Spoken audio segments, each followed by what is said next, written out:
안녕하세요, 무비가입니다. 오늘은 2월 국내 개봉 예정인 샘 맨데스 감독의 전쟁 영화 1917에 대해서 이야기해보겠습니다.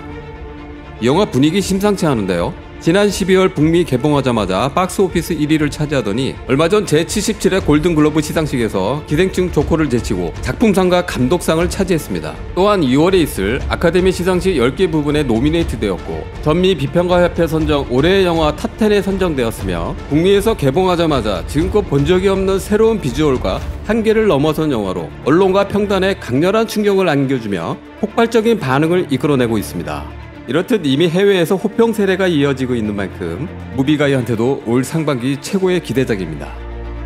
또 하나 이 영화에 믿음이 가는 이유는 007 스카이폴 샘 맨데스 감독과 블레이드 러너 2049 시카리오 암살자의 도시의 촬영 감독 로저 디킨스의 만남입니다. 로저 디킨스는 블레이드 러너 2049를 통해 이미 아카데미 촬영상을 받은 사람이라 확실한 믿음이 있죠. 거기에 베네딕트 컴버벨트와 콜린 퍼스까지 출연한다니 이 영화 더 궁금해집니다. 또한 주요 제작진이 덩케르크의 주요 스태프들이었다고 하니 비주얼적인 부분은 걱정이 안 가네요. 이 영화의 시놉시스는 심플합니다. 1917년 1차 세계대전 당시 독일군의 함정에 빠진 1600명의 아군을 구하기 위해 공격 중지 명령을 전달하러 가는 두 병사의 이야기입니다. They're walking into a trap. Your orders are to deliver a message, calling off tomorrow morning's attack.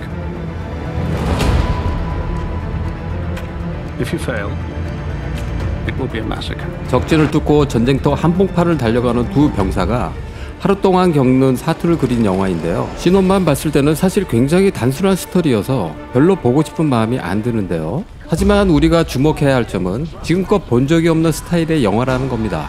이 영화의 배경은 1차 세계대전입니다. 100년 전 전쟁으로 탱크도 없던 시절에 참호를 파고 적과 대치하면서 보병들이 그냥 돌진하며 육탄전을 벌이던 전쟁으로 4년간 유럽 국가들만의 참호전의 연속이었죠. 결국 탱크의 등장으로 이 전쟁은 끝이 납니다.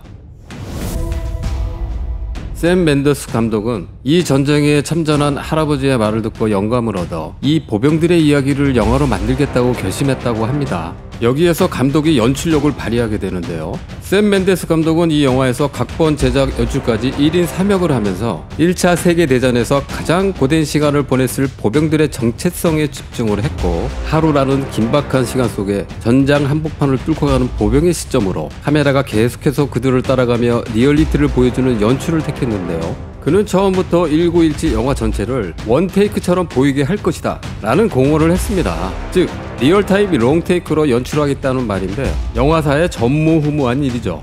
라이언 일병 구하기에서 노르망디 상륙신이나 그래비티에서의 첫 장면처럼 지금껏 우리에게 신선한 충격을 주었던 롱테이크 장면들이 있었는데요.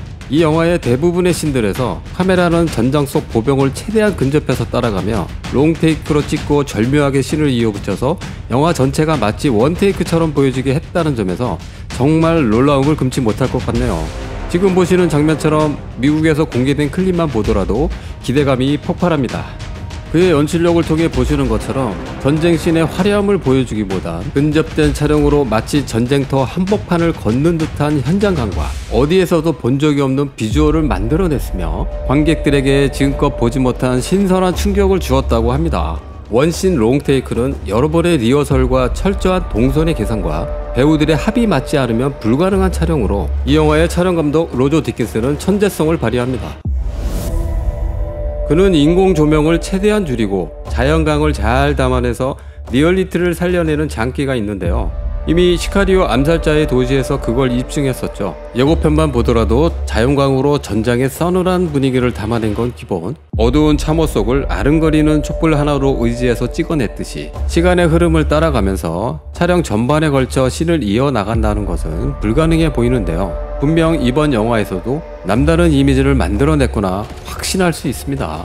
그들이 싸워야 할 것은 적이 아니라 시간이었다. 예고편에 나왔던 카트처럼 시간은 제작진에게도 적이었을 겁니다. 하루 동안에 일어나는 이야기를 그려내는데 영화 속 시간대와 실제 촬영 시간을 비슷하게 맞춰야만 촬영을 할 수 있었을 것이고 거기다 대부분의 씬을 원씬 롱테이크로 찍어야 하는 건 그들에게도 커다란 도전이었을 겁니다. 그들은 그것을 훌륭히 해냈고 그렇기에 관객들에게 지금껏 본 적이 없는 영화라는 극찬의 찬사가 쏟아지는 이유일 것입니다. 아마도 이번 아카데미 시상식에서 적어도 촬영상과 감독상은 이 영화 1917에게 돌아가지 않을까 예상이 됩니다. 무비가 있는 이 영화가 2020년 상반기 최고의 영화적 경험으로 관객들을 사로잡을 수 있을 거라 확신이 듭니다. 2월 극장으로 달려가 폭탄이 쏟아지는 전장 속 한복판에서 극도의 긴장감을 느껴볼 날을 손꼽아 기다려봅니다.